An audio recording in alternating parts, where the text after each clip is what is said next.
Nathan adjusted the strap of his messenger bag, his thoughts occupied by the long day he had just endured.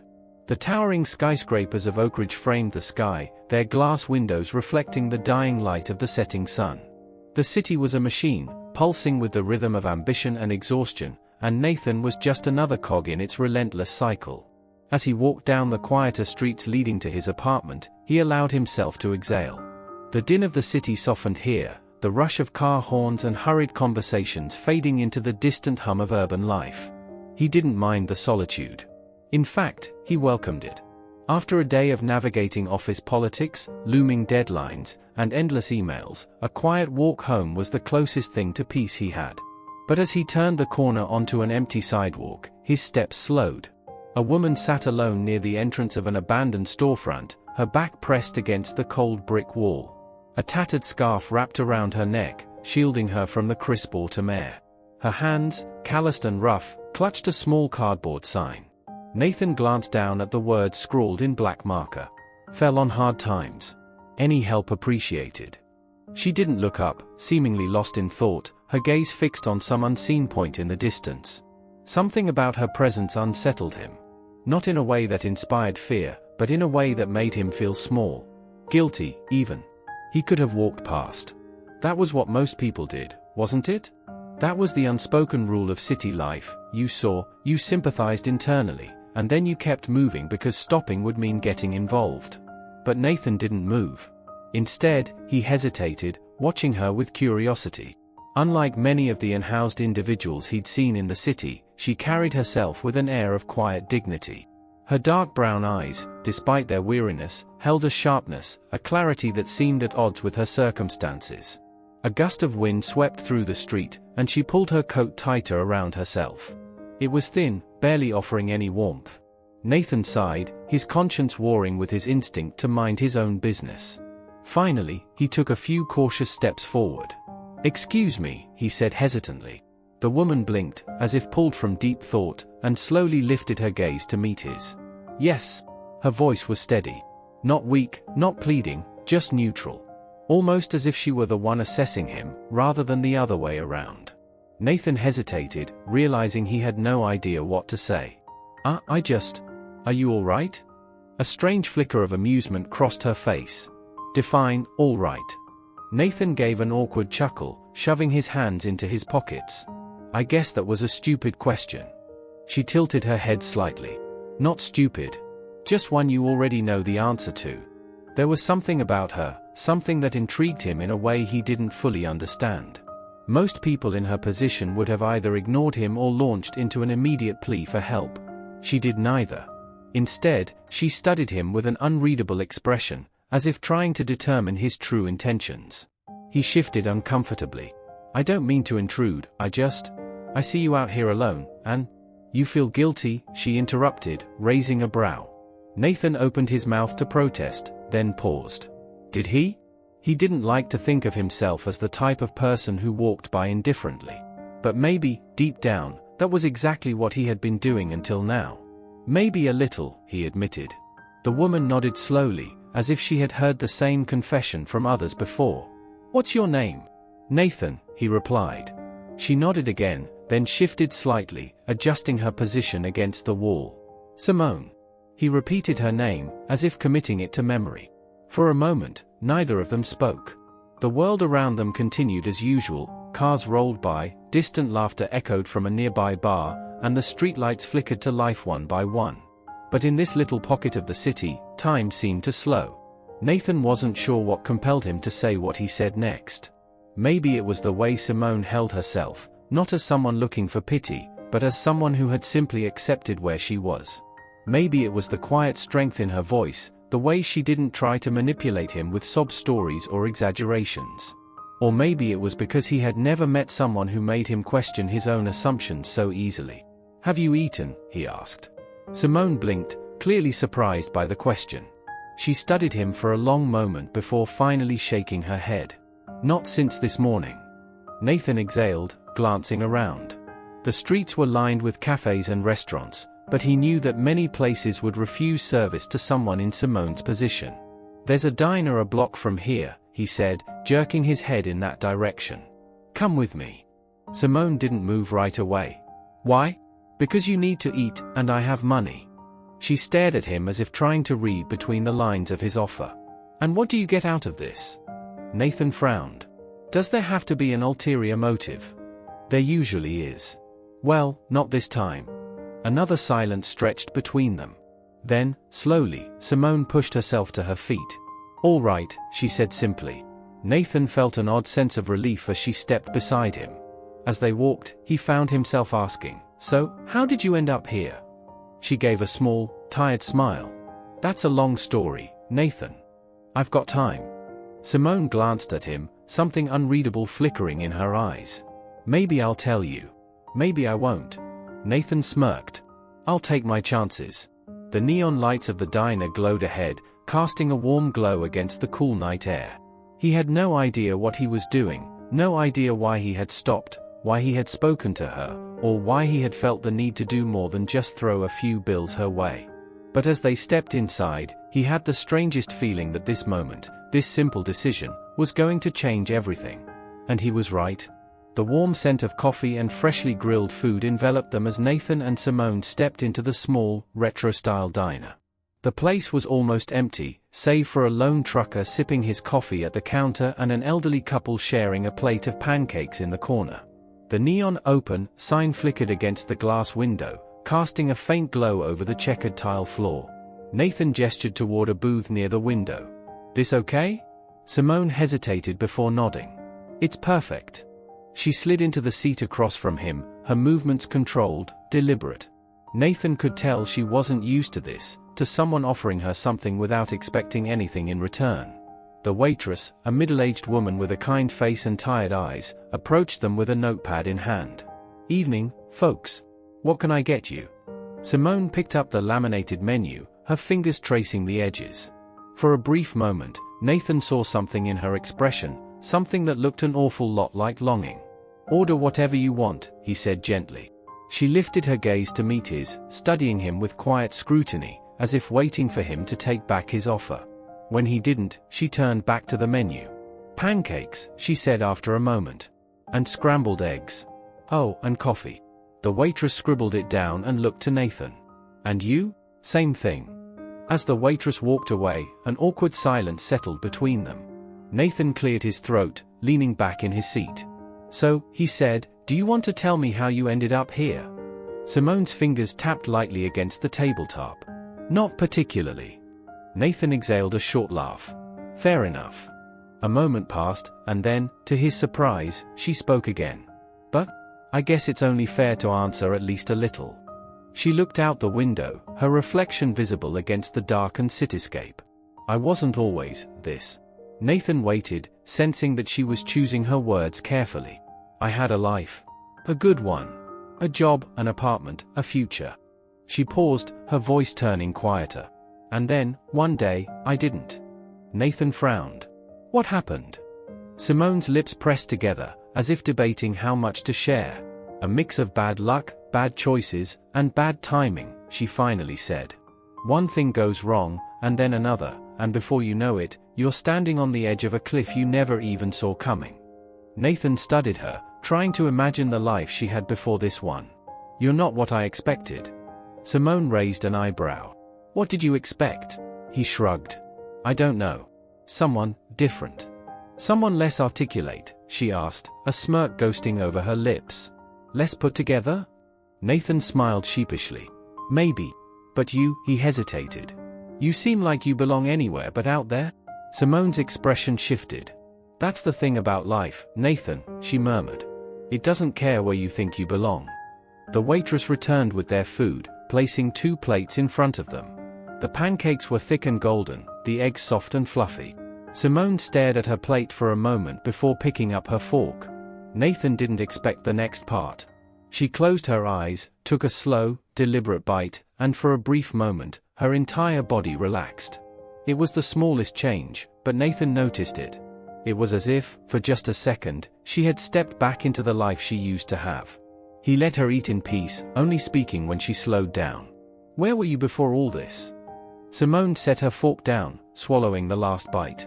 "Does it matter?" "I think it does," he said honestly. She studied him again, as if weighing whether he was worth trusting. I used to work in finance. That caught Nathan off guard. Finance? She smirked at his reaction. Surprised? A little. I was good at it too, she continued, stirring her coffee absent-mindedly. Promoted fast. Made decent money. Thought I had it all figured out. Nathan leaned forward. What happened? Simone hesitated. Then, with a sigh, she set her cup down. My mother got sick, she said quietly. It happened fast. One day she was fine, the next she was in and out of the hospital. I took time off work to be with her, but the bills kept piling up. My savings drained quicker than I expected, and when I tried to go back to my job, well, let's just say they had moved on without me. Nathan frowned. They fired you. They called it restructuring, she said, bitterness lacing her tone. But yeah, that's when things really fell apart. Nathan felt a familiar anger rise in his chest. He had always hated how disposable people were in the corporate world. One wrong move, one misstep, and you could lose everything. Simone continued, her voice steady but distant. I tried to find work, but when you've been out of the game for months, people stop looking at you the same way. My lease was up, and without steady income, my options ran out fast. Eventually, I ran out of couches to crash on. And then, well, she gestured vaguely. You saw the rest. Nathan was silent for a moment. I'm sorry, he said. Simone scoffed. Don't be. I'm not looking for pity. It's not pity, he said firmly. It's just, I don't know. I think people forget how easy it is to end up on the other side of the line. She tilted her head slightly, as if seeing him in a new light. Yeah, she said after a beat. They do. Nathan leaned back, taking in everything she had said. This wasn't the story he had expected, but it was one he couldn't ignore. A thought struck him. Have you tried reaching out to old colleagues? Friends? Simone's lips twitched, but there was no humor in her expression. You'd be surprised how quickly people disappear when they realize you have nothing to offer them. Nathan frowned. That's reality, she finished for him. He exhaled sharply, drumming his fingers against the table. An idea was forming in the back of his mind, but he wasn't sure how she'd take it. What if I helped you? Simone blinked. Help me how? You said you worked in finance.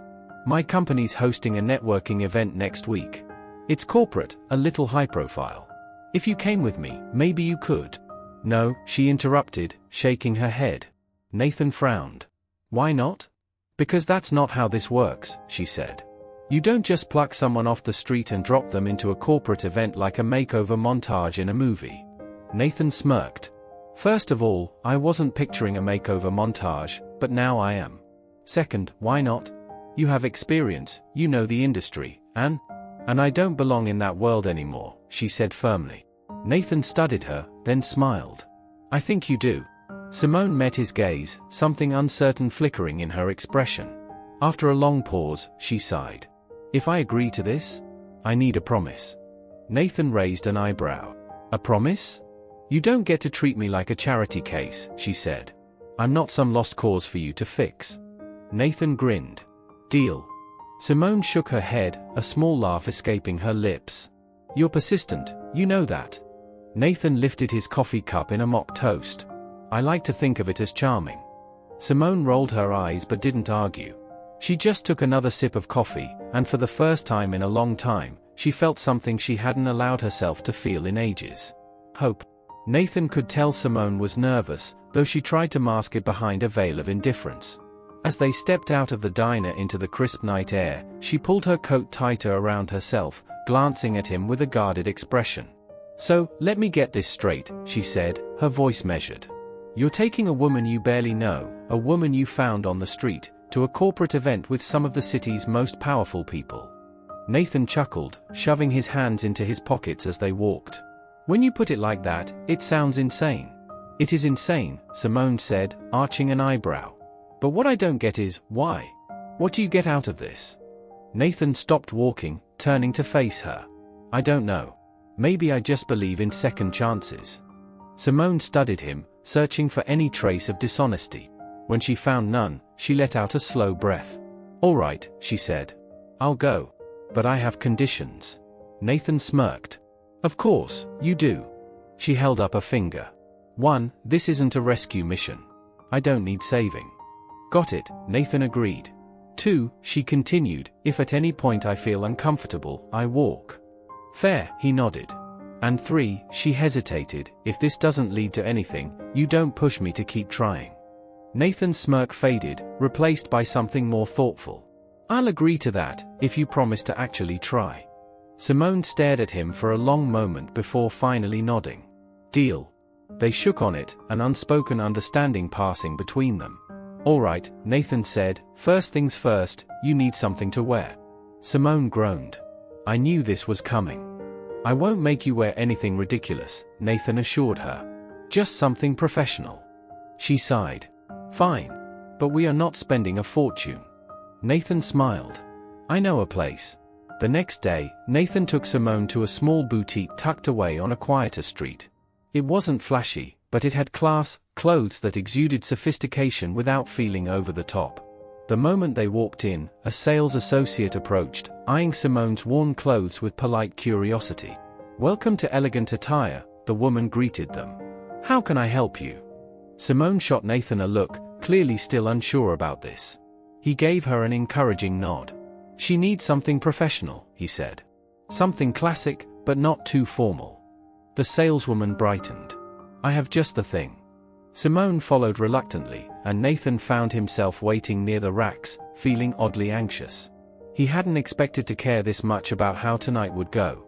After a few minutes, Simone stepped out of the fitting room in a fitted navy blue blazer and matching slacks. The transformation was immediate. Nathan blinked. Wow. Simone crossed her arms. Too much? No, it's perfect. She turned to examine herself in the mirror, her fingers brushing over the lapel. For a moment, Nathan saw a glimpse of something, recognition, maybe. A reminder of the woman she had been before life unraveled. Then, just as quickly, it was gone. I'll take it, she said. Nathan grinned. Good choice. As the evening approached, Simone grew quieter. Nathan noticed the way she fidgeted with the cuff of her blazer as they sat in the car, the city lights casting a glow over her face. You nervous? He asked. She exhaled through her nose. I don't know how people will react. Nathan glanced at her. You belong in that room as much as anyone else. She gave him a doubtful look but said nothing. They arrived at the venue, a grand hotel with high ceilings and chandeliers that glittered under the soft golden lights. Guests in tailored suits and elegant dresses mingled, laughter and the clinking of glasses filling the air. Simone hesitated at the entrance. Nathan touched her elbow gently. You ready? She took a deep breath and nodded. As they stepped inside, Nathan felt the stares. People noticed Simone immediately. She carried herself with a natural grace, her presence undeniable despite the uncertainty in her eyes. A man approached them, a tall figure with salt and pepper hair and a presence that demanded attention. Nathan, the man greeted, clapping him on the shoulder. Didn't expect to see you here with a guest. Mr. Caldwell, Nathan said smoothly. This is Simone. Caldwell's sharp eyes flicked to her, curiosity clear in his expression. Simone, nice to meet you. What do you do? Nathan braced himself, but to his surprise, Simone didn't falter. I used to work in finance, she said, her tone composed. Then I took some time off. Caldwell nodded, interest piqued. Finance, huh? Which firm? Simone hesitated for the briefest second before responding. Harland and Associates. Nathan nearly choked on his drink. That was one of the top firms in the city. Caldwell whistled. Impressive. You must have been good. Simone smiled, but it didn't quite reach her eyes. I was. Caldwell studied her a moment longer before nodding. We should talk later. I might have something that fits your expertise. Simone stiffened slightly but nodded. I'd like that. As Caldwell walked away, Nathan turned to her. Harland and Associates. Simone exhaled. I told you I had a career before everything fell apart. Nathan shook his head in disbelief. You weren't just in finance, you were at the top. She glanced around, uncomfortable. It doesn't matter now. Nathan looked at her, realization dawning. You don't want to go back, do you? Simone's jaw tightened. It's complicated. Before he could press further, another voice called out. Simone? They both turned to see a woman staring at Simone with wide eyes. She was elegantly dressed, her presence exuding confidence. Simone froze. Natalie. Nathan quickly put the pieces together. Someone from her past. Natalie faltered, glancing between them. We thought? Simone's expression hardened. You thought I disappeared? Natalie looked almost guilty. Simone, what happened to you? Something flashed in Simone's eyes, pain, anger, something Nathan couldn't quite place. I lost everything, Natalie, she said, her voice quieter now. And no one was there. Natalie swallowed, looking genuinely regretful. I'm sorry. We didn't know what to do. You just? Simone exhaled. It's fine. Natalie hesitated, then took out a card. If you ever want to talk. Simone took it without a word. As Natalie walked away, Nathan turned to Simone. You okay? She let out a breath, rubbing her temples. That was unexpected. Nathan nodded. Yeah. After a pause, Simone looked at him. I think I need a drink. Nathan chuckled. Let's get you one. As they moved toward the bar, Nathan couldn't help but wonder, was this the beginning of something new for Simone? Or was she about to walk away from it all again? One thing was certain, this night was far from over. Simone sat at the bar, her fingers wrapped tightly around the stem of a delicate champagne flute. The golden liquid inside barely moved, untouched, while her gaze remained distant. Nathan watched her carefully, sensing the storm of emotions beneath her composed exterior. You don't have to drink it, you know, he said gently. Simone let out a short, breathy laugh, shaking her head. I'm not sure if it would help or make things worse. Nathan leaned against the bar, his posture relaxed but his eyes sharp. That woman, Natalie. She knew you from before, didn't she? Simone exhaled, her fingers tightening around the glass. She was my closest friend. Or at least, I thought she was. Nathan stayed quiet, allowing her space to continue. We started together at Harland and Associates. Worked our way up. We were unstoppable back then, Simone murmured, a nostalgic smile ghosting her lips. At least, until everything went to hell. Nathan raised an eyebrow. What happened? Simone hesitated, then took a sip of her drink, as if the answer was too heavy to speak without it. You ever have everything you worked for, everything you built, ripped out from under you in an instant? Nathan thought about it. Not in the way you're talking about. Simone's eyes darkened. One mistake. One lapse in judgment, and suddenly, I was the scapegoat for something I didn't even do. I lost my job, my credibility, my home. Everything gone, just like that. Nathan's stomach twisted. You were framed. Simone let out a bitter laugh. Not officially. No one came right out and accused me, but when you work in a cutthroat world like finance, perception is reality. The moment doubt is cast on you, it spreads like wildfire. The people I thought had my back? They turned away like I never existed. Nathan clenched his jaw. And Natalie? Simone exhaled sharply. She was one of the first to distance herself. I don't know if she believed the rumors or if she was just protecting her own career, but either way, she didn't stand by me when it counted. Nathan swirled the ice in his own glass, processing her words. And after that? She lifted a shoulder in a small shrug. After that, things spiraled fast. I used all my savings trying to fight it, but lawyers don't come cheap, and when you're branded as a liability, no one will hire you. It didn't take long before I had nothing left. Nathan's grip on his glass tightened. He couldn't imagine what it must have been like, watching her entire life slip away while no one reached out a hand to help. Simone sighed. I'm sure Natalie feels bad now. But it's too late for apologies. You don't think she was being sincere? Nathan asked. Maybe, Simone admitted. But even if she was, regret doesn't change the past. Nathan nodded slowly. No, but it can change the future. Simone's lips pressed together, her expression unreadable. Before she could respond, a new voice cut through their conversation. Simone Taylor. Well, I'll be damned. Both Nathan and Simone turned toward the voice. Standing a few feet away was a man in an expensive charcoal gray suit, his slick-back dark hair and confident smirk radiating an arrogance that made Nathan's gut instinctively tighten. Simone's face went pale. Ethan. Nathan immediately knew, this was someone significant from her past. The tension between them crackled like an exposed wire. Ethan chuckled, taking a slow sip from his whiskey glass as he studied her. Didn't expect to see you here. Last I heard, you had disappeared. Simone straightened, masking whatever emotions Ethan's presence stirred. Things change. Ethan's gaze flicked to Nathan. And you are? Nathan remained calm, but there was steel in his voice. Nathan. A friend. Ethan's smirk widened. A friend? Interesting. His eyes returned to Simone, his amusement never wavering. So, tell me, are you here looking for a fresh start, or just a reminder of what you lost? Nathan bristled at the condescension in his tone, but Simone didn't flinch. You don't get to act like you care, Ethan. Ethan chuckled. Oh, I don't. I just find it fascinating. You had everything, Simone. And then, he snapped his fingers, it all vanished. I always wondered if you'd find a way back.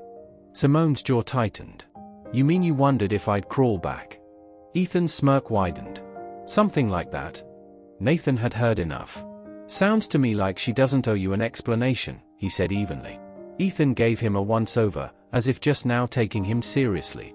And what exactly do you think you're doing here, Nathan? Nathan smiled coolly. Giving someone a fair shot, something I'm guessing you never did. Ethan chuckled again, but there was an edge to it now. Well, good luck with that. Simone has a habit of self-destruction. Nathan's jaw tensed, but before he could respond, Simone stepped forward, her expression sharp and unwavering. And you have a habit of underestimating people, Ethan. Ethan's smirk wavered just slightly. Simone tilted her head. You always thought you were untouchable. That the people you stepped over would never rise again. But the thing about people like me. Her voice was steady, firm. We don't stay down forever. For a moment, something flickered in Ethan's eyes, uncertainty, perhaps. He raised his glass in mock salute. Well, I'll be watching, Simone. Let's see if you can prove me wrong. With that, he turned and walked away, disappearing into the crowd. Nathan exhaled, shaking his head. What a jerk. Simone let out a breath she had been holding.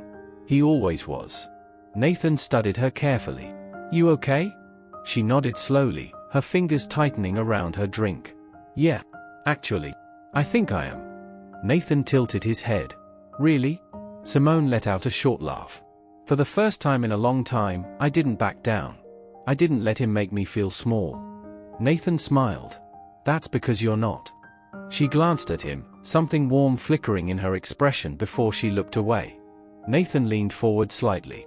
So, does this mean you're ready to prove them all wrong? Simone was quiet for a moment before she met his gaze head-on. Let's find out. Nathan grinned. Now that's the spirit.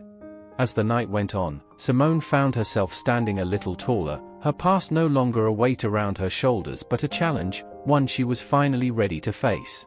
And Nathan? He knew this was just the beginning. Simone stood outside the elegant glass doors of the conference hall, her fingers gripping the strap of her purse as if it were the only thing keeping her grounded. The evening had been an emotional whirlwind, and the encounter with Ethan had left a bitter taste in her mouth. But beneath the frustration and the memories that had resurfaced, there was something else, a spark of determination she hadn't felt in years. Nathan watched her carefully from beside her. You don't have to do this tonight, he said, his voice steady, reassuring.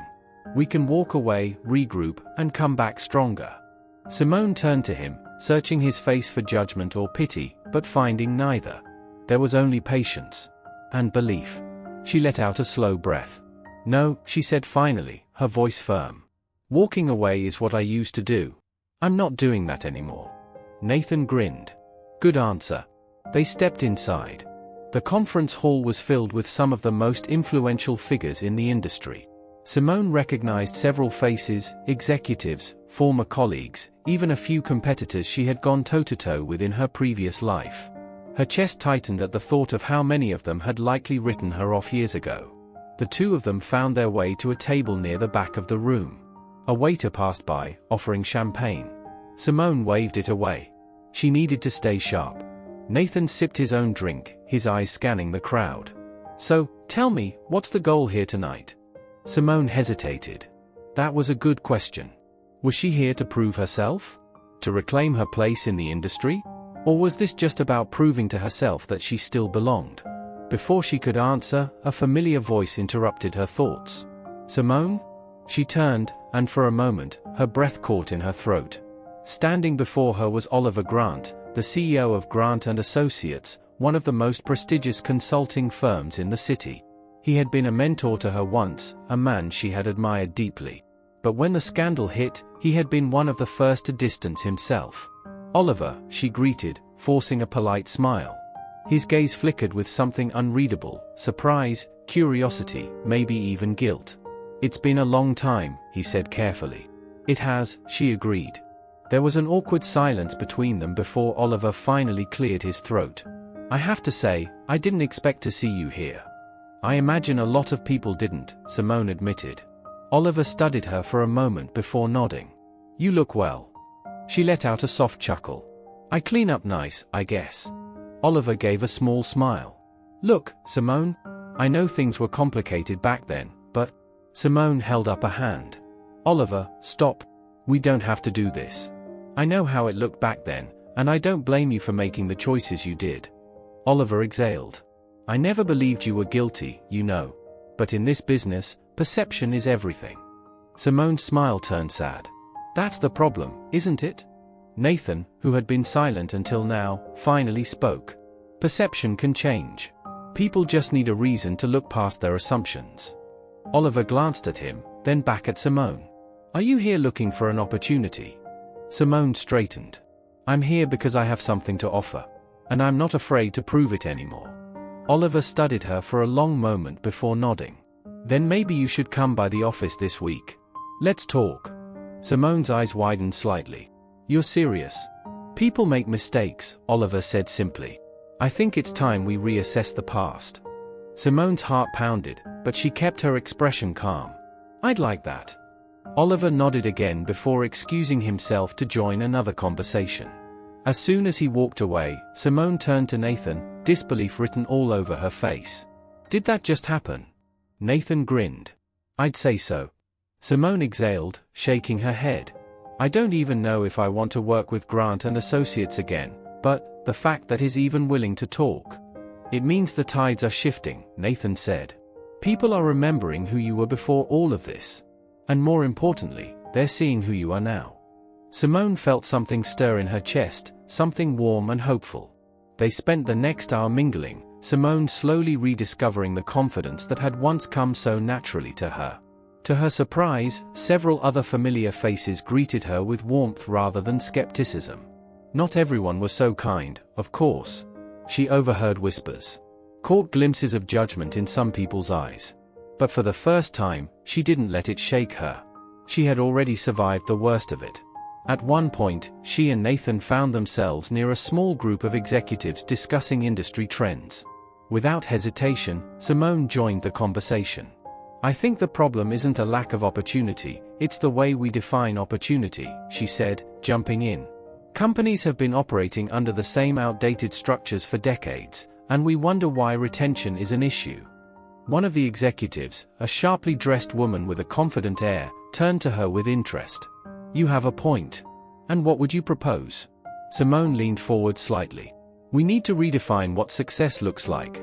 Companies are obsessed with the bottom line, but they're losing out on talent because they refuse to evolve. People don't just want a paycheck.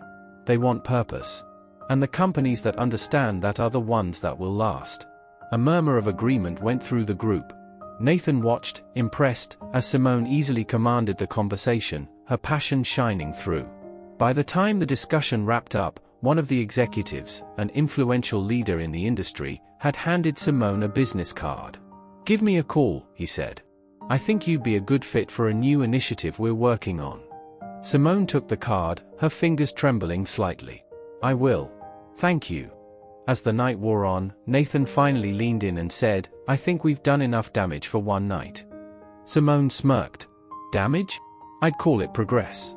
They walked outside into the cool night air. "How do you feel?" Nathan asked. Simone looked up at the sky, inhaling deeply before turning to him with a small, determined smile.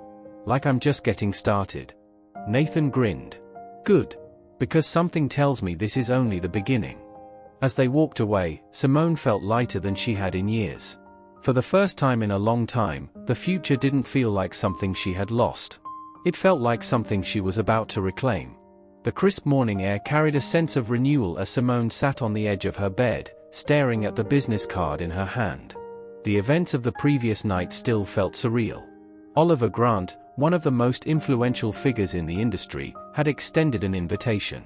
And then there was the other executive, the one who had handed her his card and told her to call. It was more than she had expected. More than she had dared to hope for. You gonna stare at that all day, or are you gonna do something about it? Nathan's voice cut through her thoughts. She looked up to see him leaning in the doorway, his arms crossed. His expression was light, but there was an undertone of seriousness in his gaze. I don't know what my next move is yet, Simone admitted. Nathan stepped into the room and perched on the arm of the chair near her. That's not true. You do know, you're just hesitating. Simone sighed, tossing the business card onto the nightstand. I spent years trying to claw my way back up after everything fell apart. Every time I thought I was close, another door slammed shut. I can't go through that again. Nathan leaned forward. Maybe this time, the door stays open. She studied him, seeing the unwavering belief in his eyes. He had been the one person who never let her sink too far into doubt. Even when she had lost faith in herself, he hadn't. With a deep breath, she picked up the phone. Well, she murmured. Let's see if I still have a seat at the table. She dialed the number on the business card. The phone rang twice before a voice answered. Richard Calloway speaking.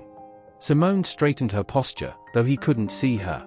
Mr. Calloway, this is Simone Carter. We met last night at the conference. A pause. Then, Simone. I was hoping you'd call. She exhaled. That was a good sign. I wanted to follow up about the initiative you mentioned, she said, keeping her voice steady. Richard chuckled. Straight to business. I like that.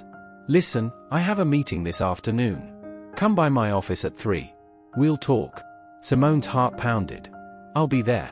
After ending the call, she looked up at Nathan. He grinned. Told you. She rolled her eyes, but there was a smile on her lips. One step at a time. That afternoon, Simone found herself walking through the glass doors of Calloway and Partners, a sleek, modern firm known for its innovative approach to business development. She had walked into places like this before, once as a rising star, then as a fallen one. But today, she wasn't walking in as the person they had written off. She was walking in as someone they hadn't seen coming. The receptionist directed her to Richard Calloway's office. She took the elevator up, smoothing her blouse and taking steady breaths. The moment the doors opened, she stepped out with confidence. Miss Carter, right on time, Richard greeted her with a firm handshake when she entered his office. He was a tall man in his early 50s, sharp-eyed and direct. Simone sat across from him as he gestured for her to begin. You mentioned an initiative last night, she said. Something about redefining corporate structure. Richard nodded, leaning back. We've been looking for someone with experience, someone who's seen the system from both the inside and the outside. The industry is changing, Simone. Companies need to evolve, or they'll be left behind. The problem is, most executives are too comfortable to admit that. Simone nodded. And you think I can help with that? I do, he said simply. Because you've lived it. You've seen what happens when a system decides you don't belong anymore. But you also know what it takes to fight back. She hadn't expected him to be so blunt. But she appreciated it. What exactly would my role be, she asked. Richard tapped his fingers against his desk. Think of it as corporate rehabilitation. We're launching a division focused on helping companies restructure, not just for efficiency, but for sustainability, for diversity, for longevity. We need someone who understands what's broken and how to fix it. Simone considered that for a moment. It wasn't just another job offer. It was an opportunity to reshape the very industry that had cast her aside. I'm interested, she said finally. But I need to know, I wouldn't just be a figurehead, right? I want to be involved in real decisions. Richard smiled. That's exactly why I want you. This isn't a charity position, Simone. I expect results. If you're in, you're in. A fire sparked in her chest. She was ready. I'm in. By the time she left the office, Simone felt lighter. For the first time in years, she wasn't just trying to reclaim what she had lost. She was building something new. Nathan was waiting for her at a coffee shop down the street. When she slid into the seat across from him, she could barely contain her excitement. How'd it go? He asked, pushing a cup of coffee toward her. I have a job, she said, still in disbelief. A real one. Nathan's grin widened. That's incredible. I told you. Simone held up a hand. If you say, "I told you so," one more time, I'm throwing this coffee at you. He laughed. Fine, fine. But seriously, Simone, you earned this. She took a deep breath, nodding. Yeah, I did. But as the excitement settled, a thought crept into her mind. Ethan. He wasn't going to take this well. She had expected pushback from others in the industry, but Ethan, he wouldn't let her move forward without trying to remind her of where she had been. And she had a feeling she hadn't seen the last of him. As if on cue, her phone buzzed. A message from an unknown number. You really think you can rewrite history? We both know who you are, Simone. Enjoy your little moment while it lasts. She exhaled slowly, staring at the screen. A part of her wanted to be rattled. To feel that familiar weight of fear. But another part of her, the part that had survived, rebuilt, and refused to be erased, only felt anger. Nathan noticed the change in her expression. Something wrong? Simone looked up, meeting his gaze. No, she said, locking her phone. Nothing I can't handle. Nathan studied her for a moment before nodding. Good. As they left the coffee shop, Simone felt a shift within her. She wasn't running anymore.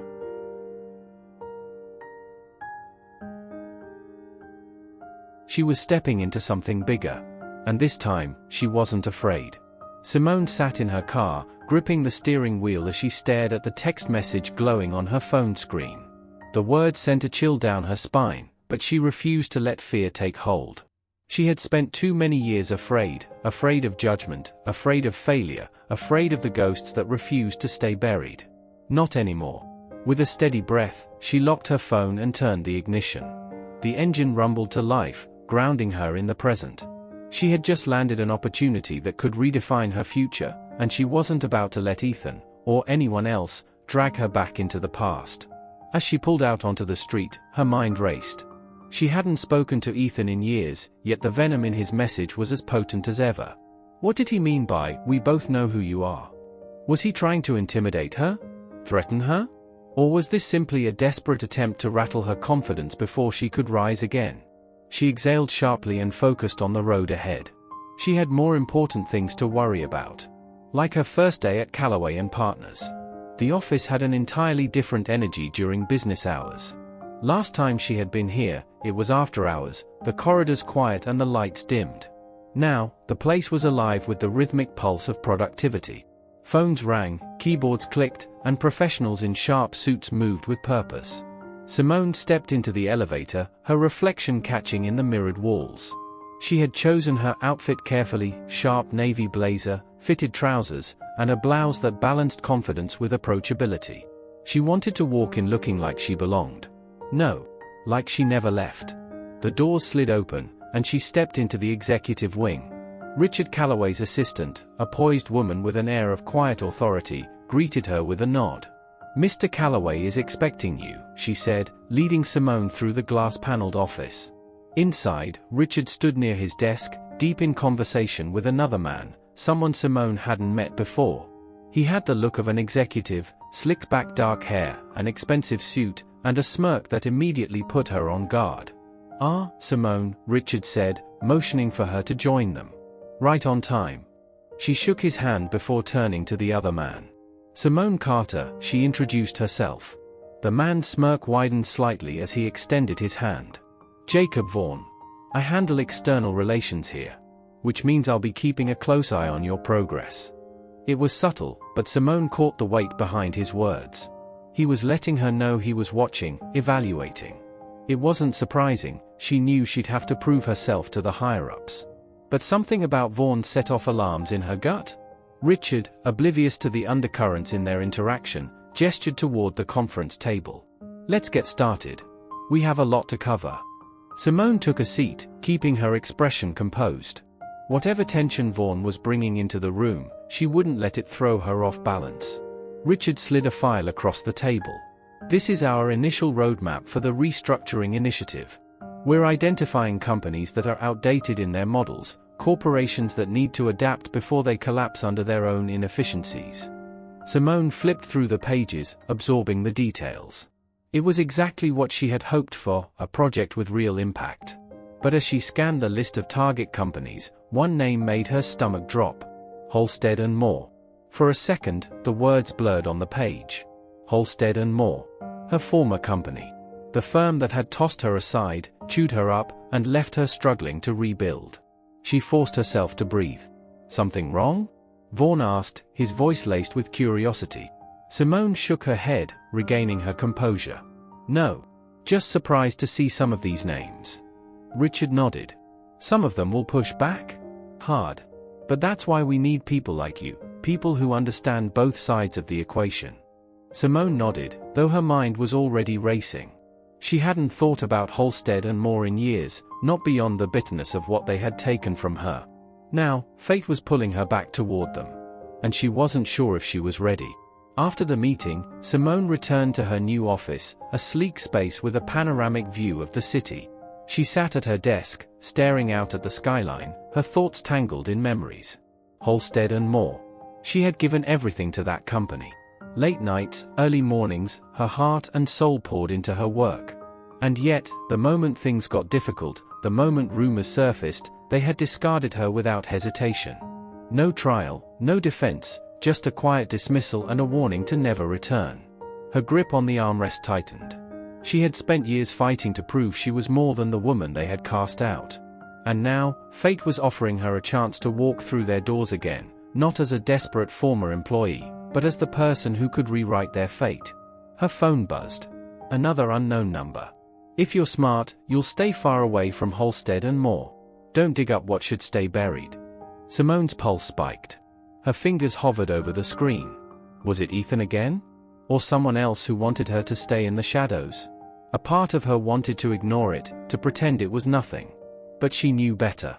Someone didn't want her getting too close. And that only made her more determined. She typed a reply. If you have something to say it to my face. The message was delivered. Read. No response. Simone set her phone down, inhaling deeply. Fine. Let them watch. She wasn't hiding. Not anymore. Later that evening, Simone met Nathan at their favorite diner, a place that had seen them through their lowest points. The neon glow cast a warm light over their table as they sat in their usual booth, plates of food between them. You're quiet, Nathan observed, sipping his coffee. Simone poked at her fries. Halstead and More is on the list. Nathan's eyebrows shot up. Your old firm? She nodded. His expression darkened. And how do you feel about that? Like the universe has a twisted sense of humor, she muttered. But maybe this is what I need. A chance to face it. To prove to myself that I've moved past it. Nathan set his cup down. And the texts? She exhaled. Still coming. Someone doesn't want me near Halstead and More. Which means I have to go. Nathan leaned back, studying her. You sure about that? No. She met his gaze. But I know I can't back down. Nathan smirked. That's the Simone I know. She smiled, though her mind was already spinning with possibilities. Someone wanted to keep her away. That meant there was something worth uncovering. And Simone Carter wasn't going anywhere. She was just getting started. Simone sat at her desk, staring at the glowing screen in front of her. The text messages still lingered in her mind, but she refused to let them shake her. She had worked too hard to be here, fought too many battles to crumble now. If someone thought they could intimidate her, they had picked the wrong woman. She glanced at the file on her desk, Halstead and More. Her old firm. The very name sent a chill down her spine. It had been years since she'd stepped foot in their offices, years since they'd cast her aside without so much as a second thought. Now, fate had twisted things around, and she had the opportunity to walk back through their doors, but this time, she wouldn't be asking for a seat at the table. She'd be the one calling the shots. A slow, determined smile spread across her face. Picking up her phone, she dialed Richard Calloway's number. He answered on the second ring. Simone, his deep, measured voice greeted her. Settling in? Yes, but I wanted to talk to you about Halstead and More. There was a brief pause before he responded. What about them? I want to be the one to handle their restructuring, she said firmly. I have history with that company. I know their flaws better than most. Richard sighed. I had a feeling you'd say that. Simone's fingers tapped lightly against her desk. Is there a problem? Not necessarily, he admitted. But I need to make sure you're thinking with a clear head, not with old wounds. I am, she assured him. This isn't about personal revenge. It's about doing what needs to be done. You know as well as I do that Halstead and More is crumbling under its own weight. If we don't step in, they'll collapse completely. And if that happens, a lot of people are going to lose their jobs. Richard was silent for a moment, then exhaled. All right. The account is yours. But Simone? Yes. Be careful. That firm has secrets. Simone let out a short, humorless laugh. I know. I used to be one of them. The next morning, she found herself standing outside the familiar glass building of Halstead and More. The sight of it brought back a rush of memories, some good, many bad. She inhaled deeply, steeling herself before walking through the revolving doors. Inside, the lobby was just as she remembered, pristine, clinical, and impersonal. The receptionist, a young woman with a headset perched on her ear, barely looked up as Simone approached the desk. I have a meeting with Mr. Clarkson, Simone said. The woman clicked a few keys on her computer, her expression blank. Your name? Simone Carter. That got her attention. The receptionist's gaze snapped up, recognition flickering in her eyes. Oh. She fumbled for a moment before quickly regaining composure. Yes. Right? Mr. Clarkson is expecting you. Go ahead up. Simone smirked inwardly. She still had an effect on this place. Taking the elevator to the 12th floor, she stepped into familiar territory. The office layout hadn't changed much, but the tension in the air was almost suffocating. Employees moved with forced urgency, as if afraid of being seen idle. It reminded her of why she had never truly fit in here. She had refused to let fear rule her. At the far end of the corridor, a door stood open. Simone, a voice greeted her. She turned to see him. Greg Clarkson. Her former mentor. Her former friend. The man who had turned his back on her when she needed him most. Greg, she said smoothly, walking into his office. It's been a while. He looked older than she remembered, the stress of keeping Halstead and More afloat etched into his face. He gestured to the seat across from him. Please, sit. She did, crossing her legs and folding her hands in her lap. So, let's talk about your company's future. Greg sighed, rubbing his temples. We both know why you're here. Halstead and More is hanging by a thread. But let's be honest, you of all people didn't have to take this account. What are you really doing here, Simone? She tilted her head. I'm here to do my job, Greg. His gaze hardened. And you don't see this as some kind of payback. Simone let out a soft chuckle. You think too highly of yourself. This isn't about you. It's about fixing what's broken. He leaned back in his chair, studying her. All right? Then tell me, how do we fix it? Simone pulled out her notes. For starters, your management structure is bloated. You have too many executives making decisions that contradict one another. You need a streamlined chain of command, or this place will collapse under its own weight. Greg listened in silence as she outlined the key areas that needed change: financial restructuring, employee retention, brand rehabilitation. She spoke with authority, with clarity, and by the time she was finished, he looked impressed. You haven't lost your edge, he admitted. She smirked. I never did. Greg exhaled. All right, Simone. You have my attention. What's the next step? Full access, she said. I need to see everything: financial records, internal reports, pending lawsuits. If I'm going to save this company, I need the truth. Greg hesitated. Simone narrowed her eyes. Is there something I should know? He forced a tight smile. Just, be careful what you ask for. She arched an eyebrow. I don't scare easily. Greg chuckled, shaking his head. That's what I always admired about you. Admired. Past tense. Simone didn't respond.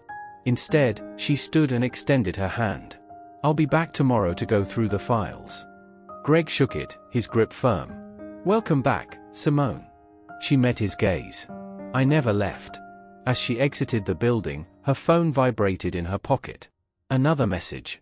This time, it was just one word. Stop. Simone exhaled, shaking her head. Not a chance. She typed her reply. You're going to have to do better than that. A few seconds later, the response came. Then you leave me no choice. Simone's pulse spiked, but she quickly steadied herself. Whoever was trying to scare her clearly didn't know who they were dealing with. She slid her phone back into her pocket and hailed a cab. She had work to do. And nothing was going to stop her. Simone didn't scare easily. That much was true. But as she sat in the back of the cab, staring at the ominous text message on her phone, she felt something she hadn't felt in a long time: uncertainty. Whoever was sending these messages wasn't just playing games. This was a warning. A threat. And if there was one thing she knew about threats, it was that they always led to something worse if ignored. She took a deep breath and tucked her phone away.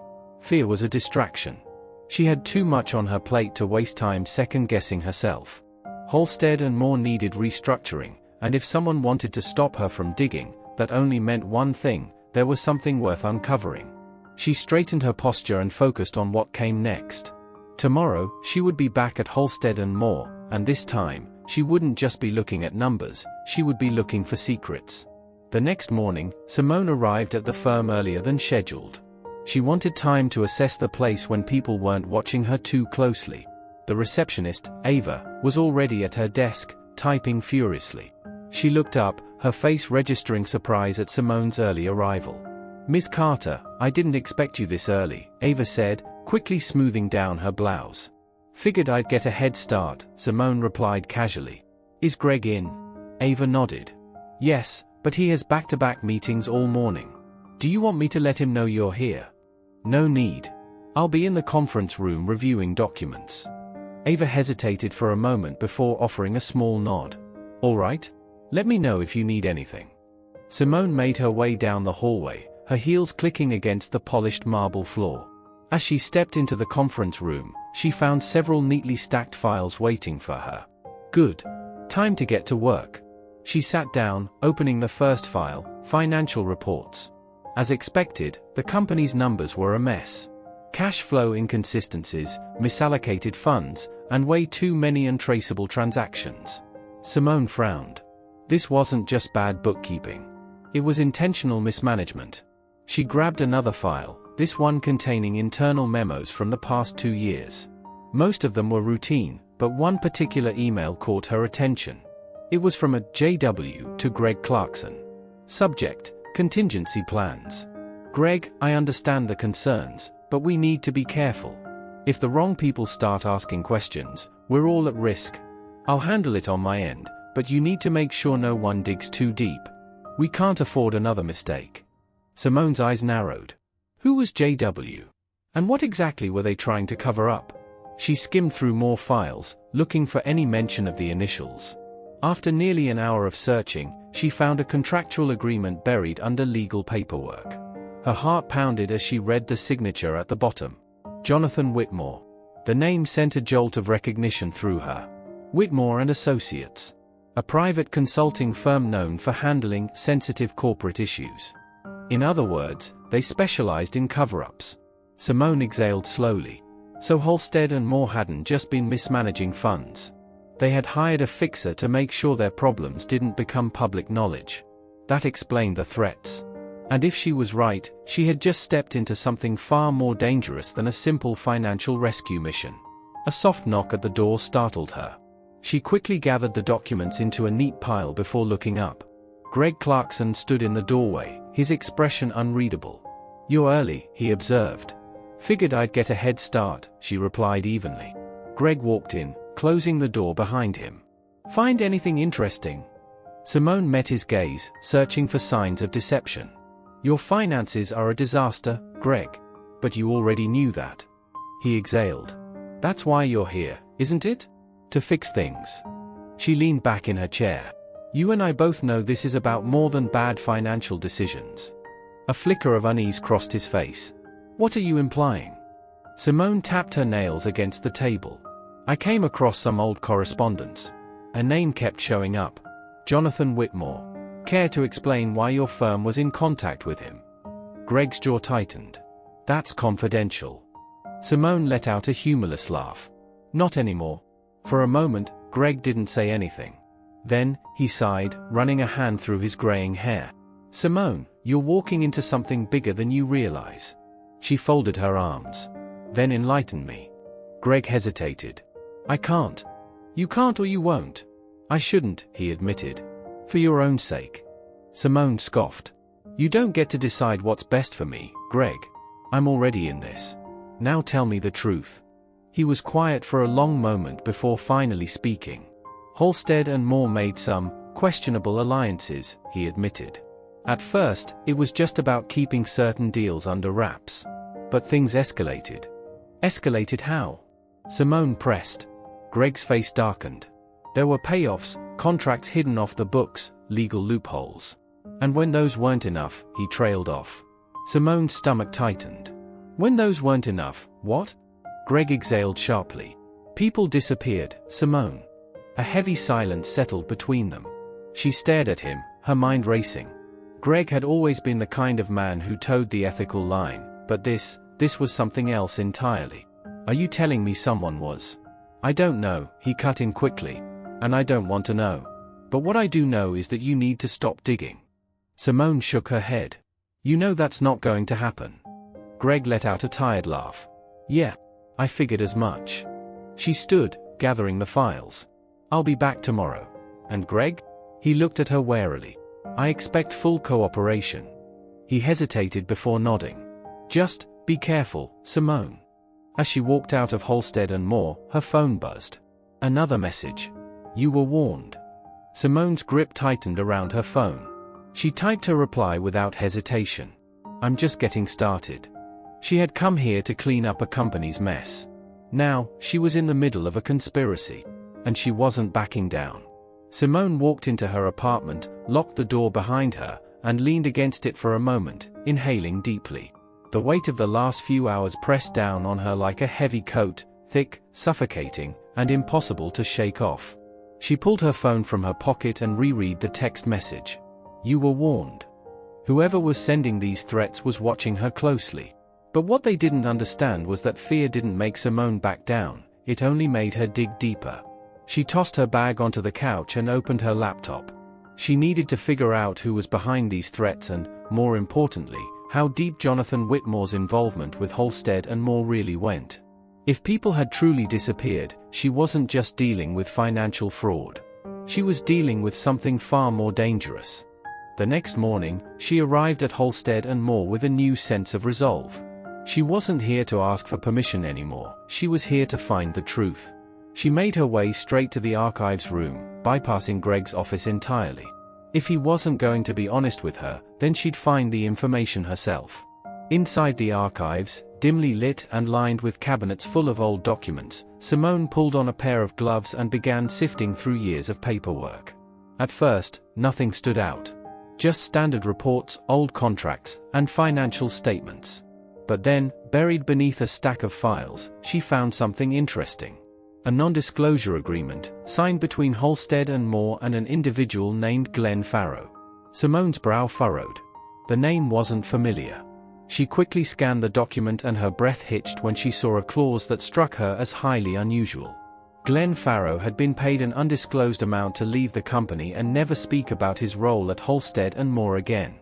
Simone flipped through more documents and found another NDA, this time with a woman named Erica Mills. Same language.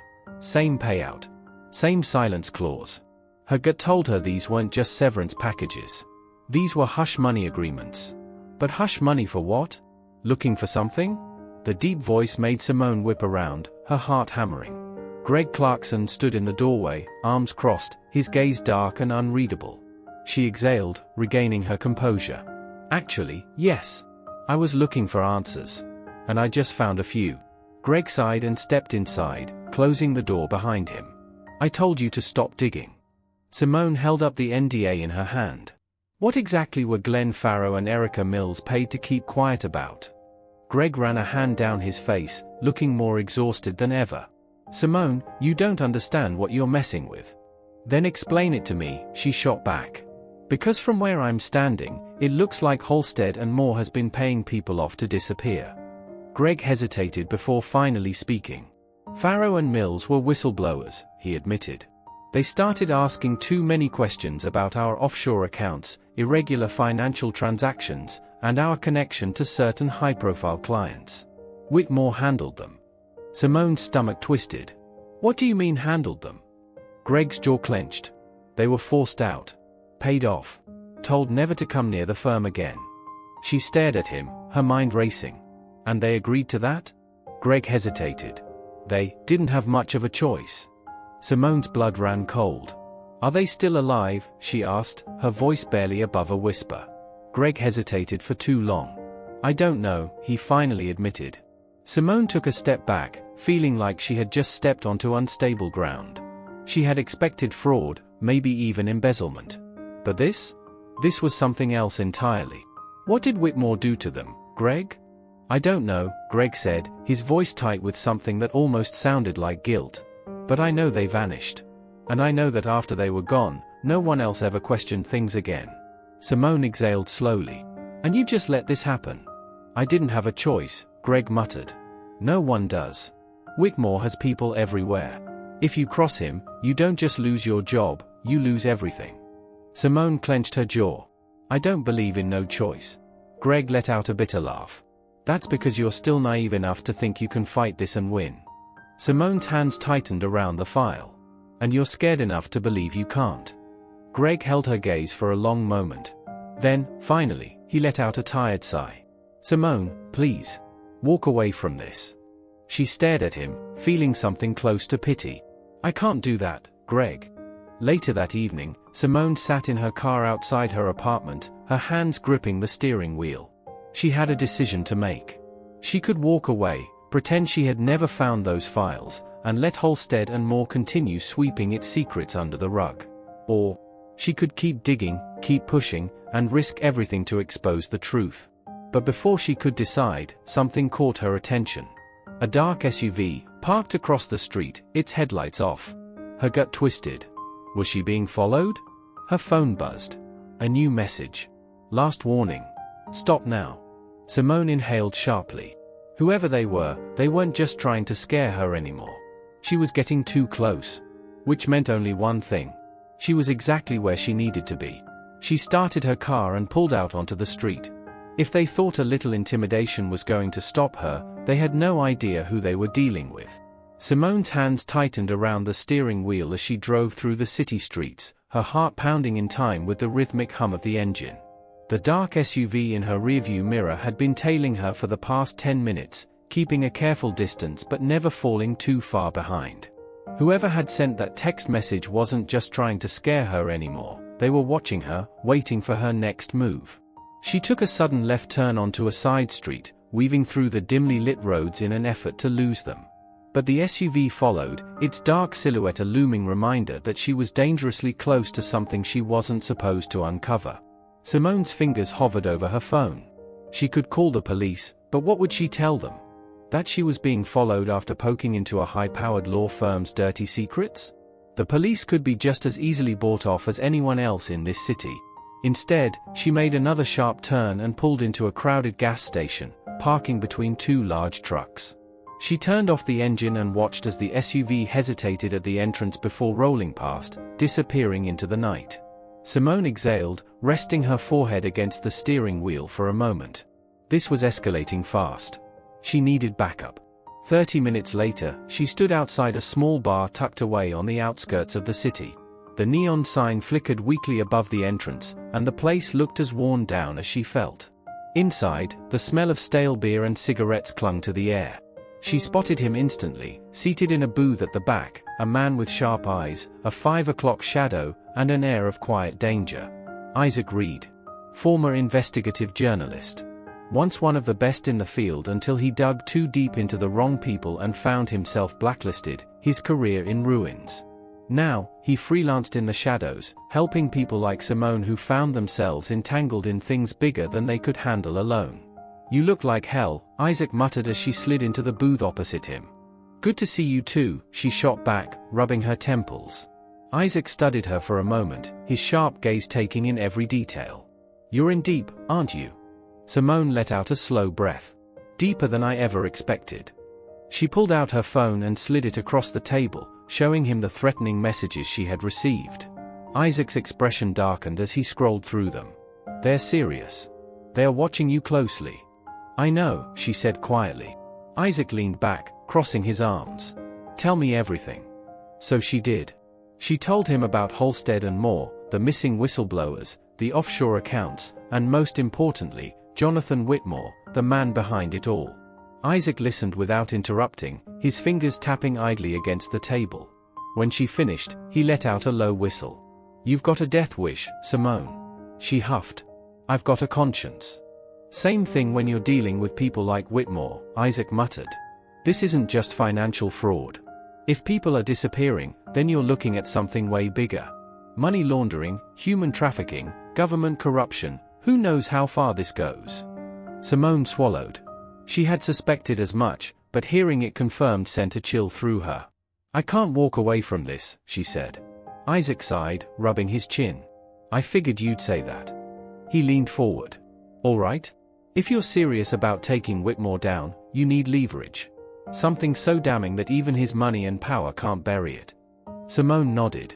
"I was thinking the same thing. I need proof." Isaac smirked. "Lucky for you, I'm good at finding things people don't want found." He pulled out his laptop and opened a program filled with encrypted files. "I started digging after you called. Whitmore's name is tied to a network of shell companies, some of which have connections to offshore accounts in the Cayman Islands." He turned the laptop so Simone could see. "But here's where it gets really interesting. One of these accounts made a $5 million transfer last year to a private security firm known for handling high-risk situations." Simone's stomach dropped. "High risk? You mean?" Isaac nodded grimly. "Assassinations. Cover-ups. Making people disappear." Simone stared at the screen. "We need to get inside Halstead and Moore's private server. If there are any internal records connecting Whitmore to this, that's where they'll be." Isaac grinned. "Now we're talking." The next night, Simone stood outside Halstead and Moore's towering office building, her heart hammering. She had convinced Greg to leave a side entrance unlocked for her. It was risky, but she knew he was torn. He wanted to help, but he was terrified. Simone slipped inside, moving quickly through the darkened halls. The security cameras had blind spots. Isaac had mapped them out for her. She reached Greg's office and found a keycard waiting for her under a pile of folders, just as he had promised. Taking a deep breath, she swiped the card and entered the restricted data archives room. Rows of servers blinked in the dim light. She moved quickly, plugging in a USB device that Isaac had given her. It would clone the firm's most sensitive files within minutes. As the progress bar filled, she held her breath. Seconds stretched into eternity. Then, footsteps. Someone was coming. Simone yanked the USB out and ducked behind a shelf just as the door swung open. She held her breath as a shadow moved inside. Jonathan Whitmore. Her blood turned to ice. He moved toward the servers, his posture relaxed but purposeful. He was checking something. Then, suddenly, his head snapped up. Simone froze. The room was silent, but she could feel his presence like a predator sensing prey. Then, in the dim glow of the servers, his lips curved into a slow, knowing smile. "I know you're here." Simone's pulse pounded in her ears. "You really should have walked away, Simone." His voice was almost amused. "But you never knew when to stop, did you?" Simone remained still, heart hammering. She had to think fast. Whitmore stepped closer. "You're playing a dangerous game." Simone clenched her jaw. Then, she made her decision. Before he could react, she grabbed a heavy server drive from the shelf and swung. It slammed into Whitmore's arm, making him stagger back with a curse. Simone bolted. She sprinted down the hall, shoving open the exit door and racing into the night. Behind her, she heard Whitmore shouting, but she didn't stop. She had the files. And now? She had Whitmore's full attention. This wasn't just about exposing corruption anymore. This was a war. Simone's lungs burned as she sprinted through the alley, her heartbeat thundering in her ears. Every instinct screamed at her to keep moving, not to slow down, not to look back. Jonathan Whitmore wasn't just a man with money, he was a man with power, the kind that could make people disappear without a trace. And now, she had made herself his enemy. She clutched the USB drive in her hand, her fingers slick with sweat. The files she had stolen contained the kind of information that could shatter Whitmore's empire, but only if she lived long enough to expose them. A set of headlights flickered ahead. Simone skidded to a stop, pressing herself against the brick wall of a corner building. A black SUV idled at the mouth of the alley. The same SUV that had been tailing her before. Her pulse spiked. Two men in dark suits stepped out, their movements slow, calculated. One of them spoke into an earpiece, nodding to the other. They were looking for her. Simone's mind raced. She needed to disappear. Now. Glancing up, she spotted a rusted fire escape just above her head. She didn't think, she just jumped, catching the bottom rung and scrambling up as fast as her exhausted body allowed. The metal groaned under her weight, but she didn't stop until she reached the rooftop. Lying flat against the rough gravel, she peered over the edge. The two men scanned the alley, frowning. One pulled out a phone and made a call. Seconds later, the SUV's door opened. Jonathan Whitmore stepped out. Simone's stomach twisted into a knot.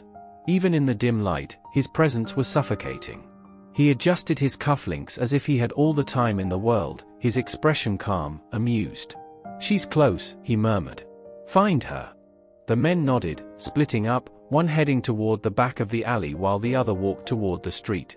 Whitmore took a slow step forward, his gaze sweeping the shadows. Simone held her breath. "You know, Simone," he called out, his voice echoing, "I admire your persistence." He took another step. "But you should have walked away when you had the chance." Simone's fists clenched. He sighed as if disappointed. "You're playing with things you don't understand. And now, you've forced my hand." He turned to one of his men. "If you find her, don't be gentle." Simone's breath caught in her throat. She had no time left. Whitmore was done playing games. She had to go on the offensive. 1 hour later? Simone's hands trembled as she dialed the number. Isaac picked up on the second ring. "You alive?" His voice was tight. "Barely," she breathed. "They were waiting for me, Isaac." Whitmore was there himself. Silence. Then, "Shit." Simone wiped the sweat from her forehead, pressing her back against the inside of an abandoned laundromat where she had hidden. "I have the files," she continued. "But I need a way to get them out before Whitmore locks everything down." Isaac exhaled sharply. "Okay. First thing, we make sure you're not being tracked." Simone glanced at the USB. "I didn't plug it into my laptop yet." "Not just the USB. You." Isaac's voice was urgent. "They could have tagged your phone." Simone's blood ran cold. She yanked out her phone, staring at it. "If Whitmore's smart," Isaac continued, "he's not just trying to find you. He's leading you right where he wants." Simone's grip on the phone tightened. Then, her screen flickered. A notification appeared. "Unknown connection, attempted access to device." A chill raced down her spine. She cursed, yanking the battery out and tossing the phone onto the floor. "Yeah," Isaac muttered. "That's what I thought." Her pulse pounded. "How the hell do I get out of this, Isaac?" There was a pause. "Get to me," he finally said. "We'll figure it out together." Simone exhaled, steadying herself. Isaac was her last chance. 30 minutes later. The knock on the door was quick, urgent. Isaac pulled it open, scanning the empty hallway before yanking Simone inside. "You look like hell," he muttered, locking the door behind them. Simone collapsed into a chair, rubbing her face. "You already said that last time." "Yeah, well, this time I mean it more." He sat down across from her, nodding toward the USB. "That the smoking gun?" Simone slid it across the table. "I don't know exactly what's on it yet, but Whitmore was willing to kill me over it." Isaac plugged it into his laptop, his face grim. The screen filled with encrypted folders. Simone leaned forward. "Can you crack it?" Isaac smirked. "Please. Give me 5 minutes." Simone watched as he worked, her leg bouncing with nervous energy. Every second felt like an eternity. Then, Isaac froze. His expression shifted from triumph to something darker. "What?" Simone pressed. "What is it?" Isaac exhaled. "This isn't just financial fraud." Simone's stomach tightened. Isaac turned the laptop so she could see. Rows of names filled the screen. Some were marked with green. Others, red. She frowned. "What does that mean?" Isaac's jaw clenched. I think it's a hit list." Simone's breath hitched. Her eyes darted over the screen, recognizing some of the names immediately: journalists, whistleblowers, former employees of Whitmore's firm. Then, her own name. Simone Carter. Marked in red. Her world tilted. Isaac cursed under his breath. "Whitmore doesn't just destroy careers, Simone. He eliminates threats." Simone forced down the wave of panic rising in her chest. "We need to go public. Now." Isaac nodded.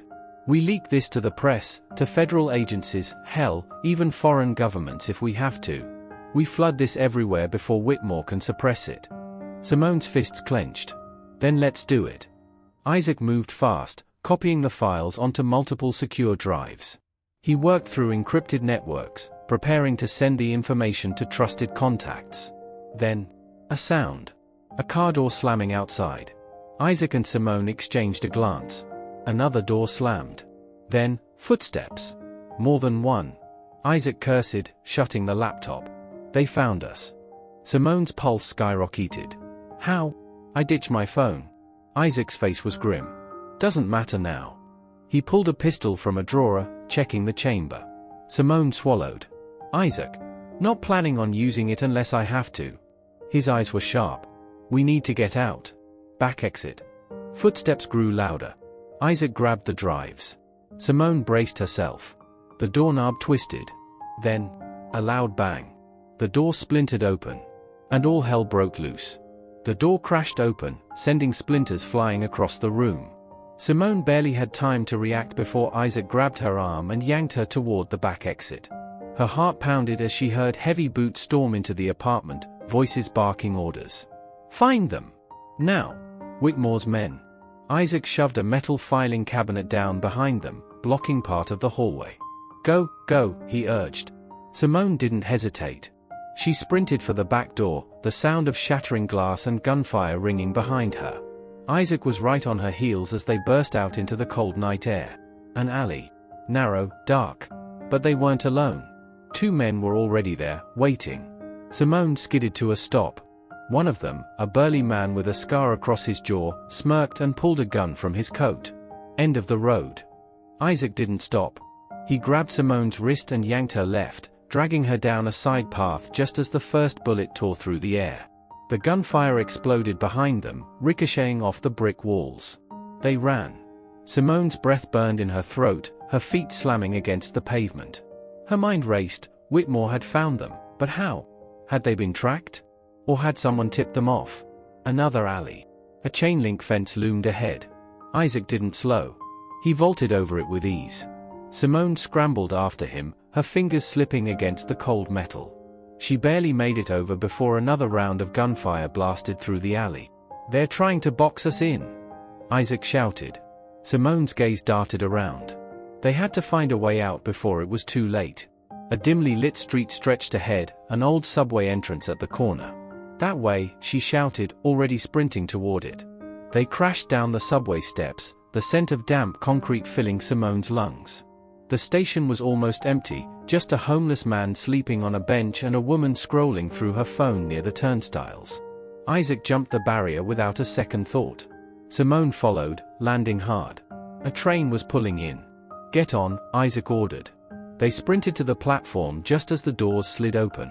Simone barely made it inside before the doors whooshed shut behind her. She turned, her pulse hammering.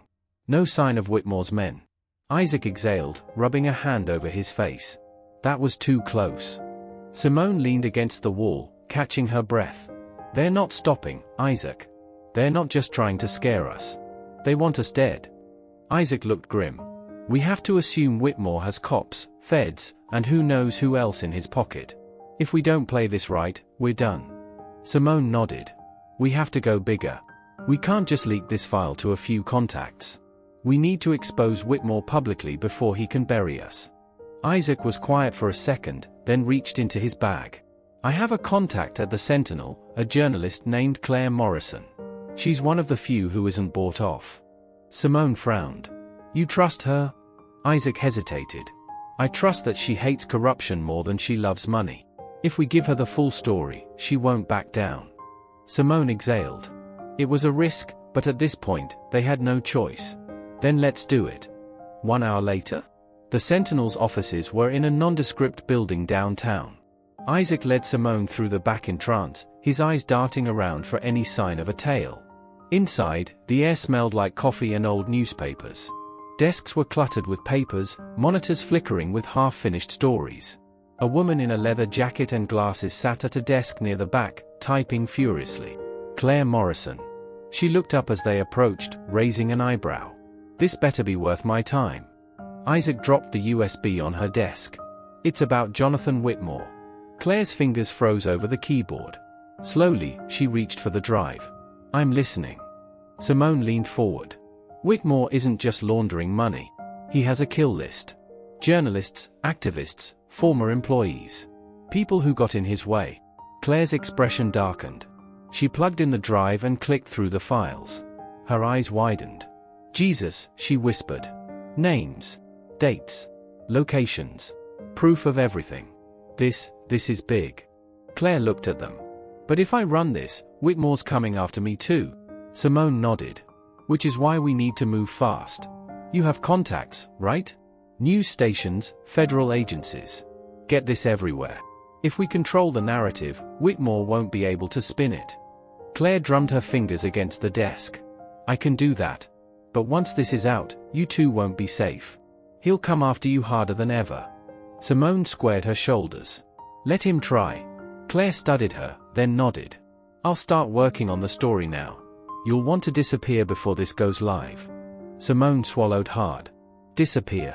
That was starting to sound like a real possibility. Isaac clapped a hand on her shoulder. We'll figure it out. Simone met his gaze. Would they? Or was this just the beginning of a bigger war? 2 hours later. Claire worked fast. By the time Simone and Isaac left the Sentinel, news alerts were already popping up. Breaking, CEO Jonathan Whitmore linked to illegal financial operations. Corruption scandal shakes high-level corporate elite. Simone's heart pounded as she read the headlines. It's working, Isaac murmured. But Simone wasn't convinced. Whitmore wouldn't go down without a fight. And she was right. Her phone, her burner phone, buzzed. A text. Unknown number, you think this changes anything? It's just the beginning. A chill ran down Simone's spine. Isaac read over her shoulder. He's still in control. Simone clenched her jaw. Not for long. The war wasn't over. It was just getting started. The city had never felt more suffocating. Headlines screamed of Jonathan Whitmore's crimes, his empire unraveling in real time. His lawyers scrambled to contain the fallout, but with Claire Morrison's explosive exposé, the public outrage was deafening. Protests formed outside Whitmore's corporate headquarters. The authorities had no choice but to act. But Simone knew better. Men like Whitmore never went down quietly.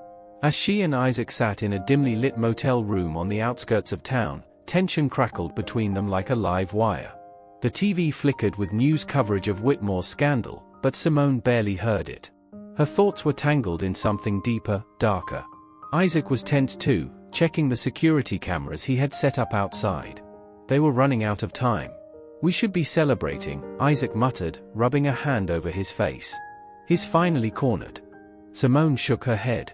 He's not done. If we've learned anything, it's that Whitmore always has one last move. Isaac exhaled sharply. You're right. He's going to come after us. The words hung heavy in the air. A loud thump from outside sent Simone's heart into overdrive. Isaac moved first, gun in hand, eyes locked on the door. Simone grabbed her knife from the nightstand. They weren't taking chances, not after everything. Then, silence. Isaac gestured toward the window. Simone crept over, peeling back the curtain just enough to see the parking lot. A black SUV idled near the entrance. Headlights off. No movement. That's him, she whispered. Isaac's grip tightened on his gun. He sent people. A second later, the motel phone rang. Simone and Isaac exchanged a look. They knew they were here. Isaac reached for it, his jaw tightening. Yeah? A smooth voice oozed through the receiver. Whitmore. Brilliant work, he said, slow and deliberate. You almost had me. Simone's pulse spiked. But you made one mistake, Whitmore continued. You forgot that I don't lose. A metallic click echoed through the phone. Isaac dropped the receiver, grabbing Simone just as the first bullet shattered the window. Glass exploded around them. The TV screen sparked as another round struck it. Isaac yanked Simone behind the overturned table just as the door burst open. A man in tactical gear stepped inside, gun raised. Simone didn't hesitate. She lunged, slashing across his forearm. He yelled, his weapon clattering to the floor. Isaac fired, one clean shot, dropping the man instantly. More footsteps outside. We have to move, Simone gasped. Isaac was already on it. He kicked open the bathroom window, checking the alley behind them. Clear, go. Simone climbed through first, boots hitting the ground. Isaac followed, landing beside her. The SUV doors swung open, more men emerging. No time. Simone sprinted. Bullets tore through the air behind them as they dodged into the shadows, ducking between alleyways and side streets. The city was alive with sirens in the distance, a cruel contrast to the death chasing them. They had to disappear. Isaac dragged her down an abandoned subway entrance, their boots echoing in the empty tunnels. They ran. Through darkness. Through the cold. Through exhaustion. And then, Isaac collapsed. Simone's breath hitched as she turned back. "What's wrong?" Isaac clutched his side, blood seeping through his shirt. "No," she whispered, pressing her hands against the wound. "We're almost out. Stay with me." Isaac coughed, forcing a pained smirk. "Damn. And here I thought we were untouchable." Simone shook her head, trying to stem the bleeding. But they were losing time. She had to end this. Her hands trembled, but her mind was clear. Whitmore wouldn't stop. Even now, he was playing the long game. But she could checkmate him first. She grabbed Isaac's gun and stood up. "What are you doing?" Isaac groaned. Simone's voice was steel. "Ending this." She slipped back through the tunnels, her heart a war drum in her chest. She found an exit near the docks, a dark silhouette standing alone on the pier. Whitmore. He wasn't running. He was waiting. Simone approached, gun raised. He turned, smiling like this was just another business deal. "Simone," he greeted. "I knew you'd come." She didn't hesitate. "This ends tonight." Whitmore chuckled, hands in his pockets. "Does it? You think you're the first person to try and take me down? The system is built to protect men like me." Simone's finger tightened on the trigger. "Not anymore. You can't shoot me," Whitmore said, smirking. "You're not a killer." Simone's hands didn't waver. "Maybe," she said. "But I don't need to." Then she pressed a button on her phone. Whitmore's smirk faltered. A voice, his own, played from the speaker. It was a recorded call. His own confession. "I don't lose," Whitmore's voice said, distorted through the audio. "If you think I'll let them take me down, you're a fool." "Simone and Isaac? They won't last the night." Simone's lips curled. "This is broadcasting live to every major station right now." Whitmore paled. For the first time, he was afraid. Sirens blared in the distance. Simone stepped forward. "The system may protect men like you, but tonight, it won't." Police swarmed the dock. Flashlights. Shouts. Officers tackled Whitmore to the ground, cuffing him as he screamed in protest. It was over. Simone let out a breath she didn't realize she was holding. She turned, sprinting back to the subway where she had left Isaac. When she reached him, he was pale, but alive. "Whitmore," he rasped. "Gone," she whispered. "It's over." Isaac smiled, eyes fluttering shut. For the first time in a long time, Simone let herself believe it. They had won. 1 year later. The city had changed. The corruption that had once seemed untouchable had crumbled. Whitmore's empire was dismantled, and dozens of officials were indicted. Simone and Isaac had disappeared after the trial, their part in the story carefully erased. But as Simone sipped her coffee in a quiet cafe by the coast, she couldn't help but smile at the newspaper headline. Exposed, the fall of a tyrant and the power of justice. The world was different now. Because they had dared to fight back. Because they had dared to believe in change. Simone turned the page, heart steady. For the first time in years, she felt free.